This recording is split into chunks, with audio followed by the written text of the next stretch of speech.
We've got the Subaru Crosstrek. This is our clear winner in this class. And that's what it sounds like. It's pretty good for acceleration. Definitely sufficient power. Okay, we have some news. We have some news around the power plants powering the Crosstrek. Andrea, what is the only engine available now? For 2026, for the gas model, the base 2-liter 4-cylinder is gone. It's now replaced with the 2.5-liter 4-cylinder. It's now your base engine. It's matched to a CVT and gets 180 horsepower and 174 pound-feet of torque, standard full-time symmetrical all-wheel drive. Coming any day now is the 2.5-liter Boxer Hybrid. With 194 horsepower, we'll be focusing on the gas model in this review because the hybrid hasn't arrived yet. By the way, it's the same powertrain they have in the Forester Hybrid. In this smaller form function, should be good. A combined 194 horsepower in this smaller subcompact vehicle. I'm really looking forward to it. Now, dealership tells us that it should arrive at the end of October, sometime in November. Okay, key standard features for 2026. The base trim comes with a 4.2-inch multi-information display, a 7-inch touchscreen, wired Apple CarPlay and Android Auto, a 4-speaker audio system, heated front seats, 6-way manual driver's seat, 4-way manual passenger seat, cloth upholstery, X mode with hill descent control and SI drive, EyeSight driver assist technology. In the US, heated front seats are not standard, but they are an option, one up from the base model. This screen you're seeing is the 11.6-inch touchscreen. It has wireless Apple CarPlay and Android Auto.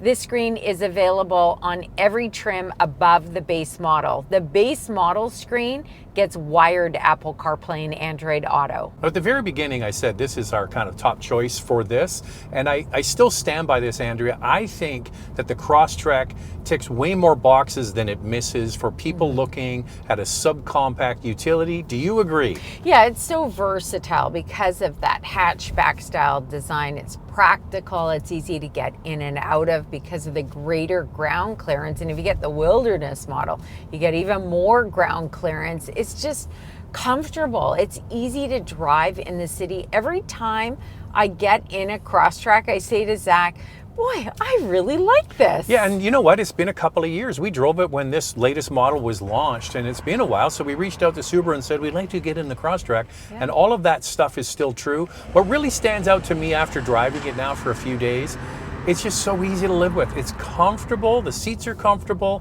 great outward visibility, and it's quite smooth and quiet considering it's a subcompact. And if you're going up to the cottage, you're dealing with gravel roads or some pothole-filled roads, this gives you a lot of confidence, not only because of the greater ground clearance, but it does a good job eating up the imperfections. Even when you get it on the highway, of course, when you kick it, it gets louder, but overall, get it up to highway speeds and it's pretty quiet. And back to the whole pothole thing, I think that's one of the reasons why this thing sells incredibly well, because there's a lot of places in North America with crapola roads, and this does a great job of making your everyday drive, even if you never go skiing or go to the chalet, you've got this. And if you want something that has more off-road capability, there's the Wilderness model with greater ground clearance, as I mentioned, greater towing capacity. You've got extra cladding if you're out doing some adventure stuff. I just want to say one thing. And it also has dual function X mode. So you're going to get some good things with the Wilderness model, and it's quirky looking, but I think it looks pretty good in comparison to some of the other Wilderness models. Yeah, they load it up on the cladding at Subaru. Yeah. They got to spread it around all their cars. They like it on those models. They love their cladding. Andrea and I don't totally agree on the color. I think it looks more, now I am colorblind, I'm going to say that right now. To me, it looks more bronzy. Yeah, it's like a rusty color. I think it probably appeals to more people than a bright orange like Subaru used to have. I actually like the color. It's something that I could live with every day. I kind of miss having a fun color though. The orange one was kind of fun. They used to have that lime green one too. They got rid of that. That was only in the hybrid, I believe. But yeah, the orange is gone. This is what you get now. Well, Andrea mentioned going at highway speed, so we're going to test that in a moment. But what can you do, Andrea? Well, you got to put it in S for subscribe. And if you can hit that notification bell, you'll be notified when all of our reviews drop, and then you can watch them. And we do this twice a week. The first one drops on Wednesday. We put another one out on Saturday. So make sure to like and subscribe. Before you hit it, yeah. About 60% of people who watch our videos do not subscribe. I know. All right, foot to the floor. So for sure it gets louder. Lift off. Now, everything calms down a little bit. Better. Okay, go on the bumpy bit over here. This is what I want to show off is, this is the worst part of this road. Okay, yeah, it's fine. Well, it just does a pretty good job. Yeah, it's just like, easy it to doesn't live. feel like you're really in these grooves. It's easy to live with. It's all about capability and versatility, really, with Subaru. The Crosstrek gets 8.7 inches of ground clearance, a wilderness model, 9.3 inches. It comes standard with LED steering responsive headlamps with high beam assist, standard LED rear combination lights, 17-inch wheels available, 18-inch, and a temporary spare tire. The Wilderness model comes equipped with Geolander all-terrain tires with 17-inch wheels. So Subaru really isn't known for making things flashy or luxurious. They're all about utility, and that's kind of the brand's wheelhouse, right? And you see that on the inside. I will give them credit though, Andrea. In the last 2 generations of Forester and Crosstrek, they have included a combination of textures, colors, and materials, and they kept the shiny hard plastic just for the center here. Yeah, I think that it's pretty well laid out. It's a practical interior. Depending on the trim you get, you can get different color stitching, different trim pieces. They love orange though. They love orange. Standard cloth upholstery, available premium cloth, leather trimmed, which we have on the limited model, and then the Wilderness model gets that all-weather soft touch material. As for space, I have to say this is quite deep, so that's nice to have. Door pockets aren't bad. You can fit a water bottle. You can get 2 actually. 2 water bottles in there.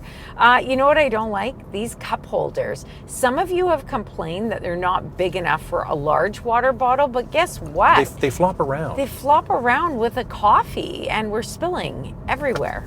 Okay, so this is a step behind some of its competitors when it comes to the screens. It's not the size of the screen, because as you can see, it's got a big screen. It's the speed of the processor. When you hit a button, there's about a second, maybe even longer, especially when you first start the car, to get it to go from function to function. So it's kind of laggy. It'll do the job, but it just is slow to do it.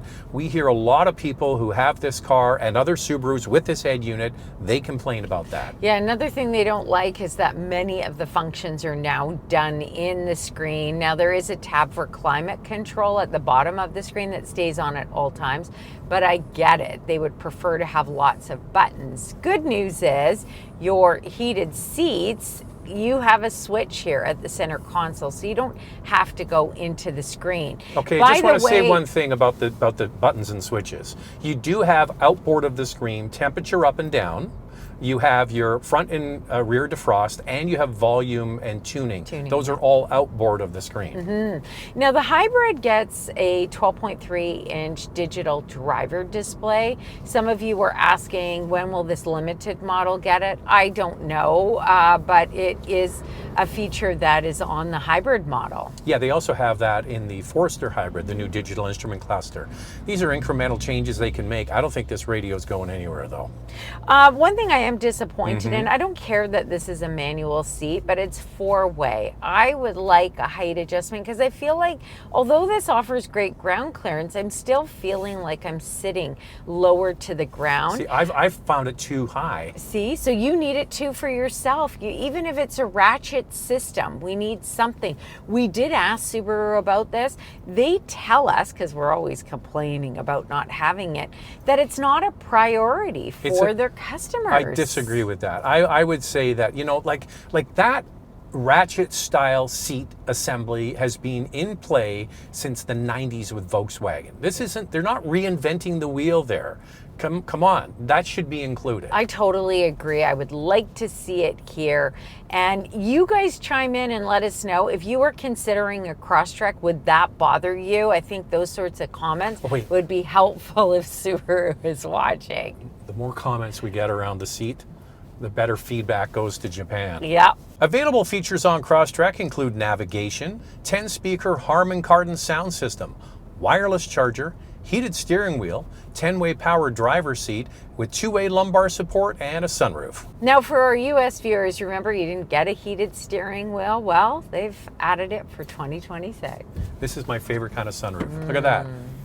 You know It what? says Zach approved. This is Andrea approved. That's right. I really like it open for the airiness. And you know who Right, wins? yes. Guess who wins? There, that's all I have to say. Oh, here's me getting in the back seat. Remember, this is a subcompact crossover, so legroom is limited, so is headroom. I will give Subaru credit. They do have comfortable seats, and there is an armrest. How does it stack up? The Crosstrek has 42.9 inches of front row legroom and 36.5 inches of second row legroom. When you open the manual trunk, there's no power liftgate offered on this product. You don't see a huge cargo area. The good news is underneath the floor, look at that, it's a temporary spare tire.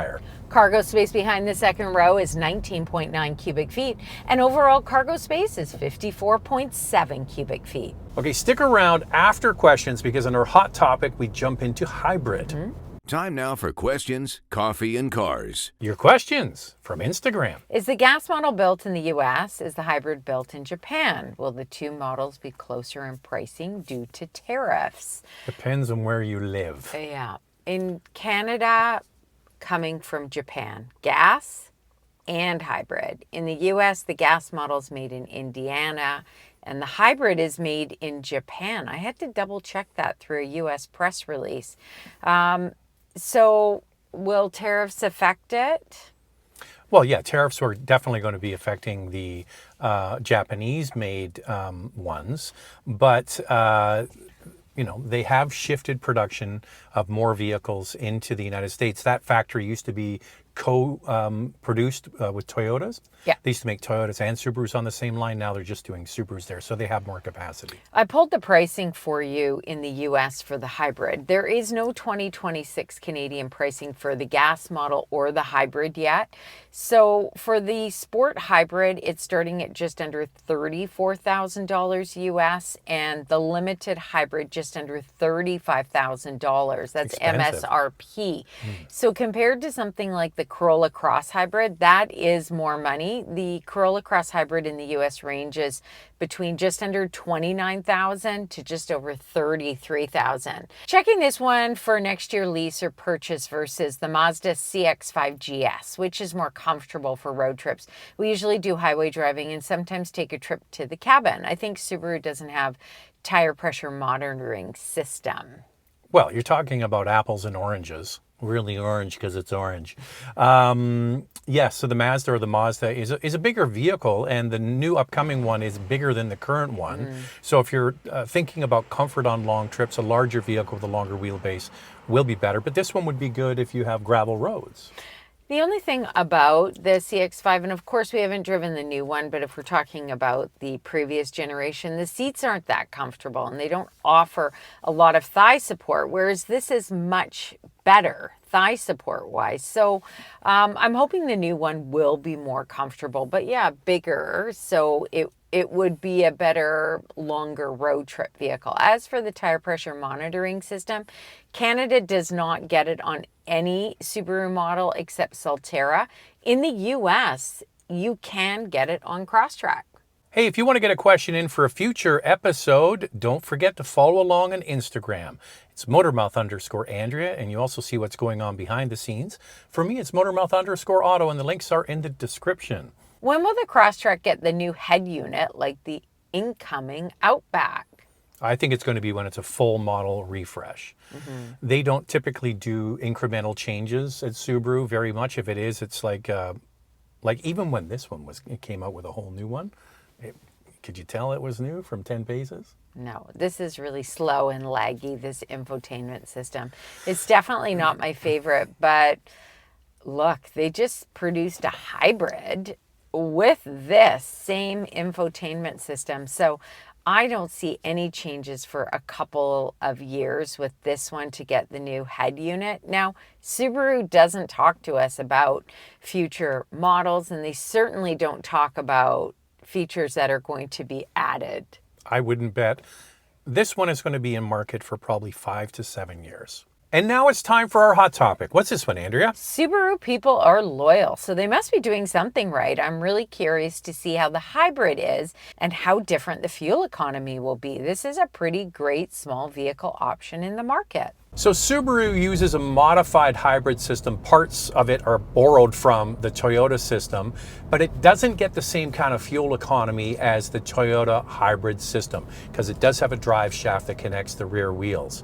So you're not going to get a Crosstrek hybrid that is going to be the fuel efficiency champ. That's right, and there are no official numbers yet, but Subaru has estimated their fuel economy numbers for the hybrid, and they're coming in at 6.7 liters per 100 kilometers combined. That's 35 miles per gallon combined. So you have to really, once we get into the pricing of that vehicle, you're going to have to really figure out whether it's worth it for maybe only marginal fuel economy differences, but you do get more power. All right, let's get into the pricing and a whole bunch more in our vital stats. Let's start with pricing. We'll do Canada first and then move on to the US. Pricing includes freight, PDI, and fees. This is 2025 pricing for Canada, as Subaru Canada has not announced 2026 pricing yet. The base model starts at just over $32,500, and the limited model is just over $40,500. In the US, this is MSRP, and it is 2026 pricing.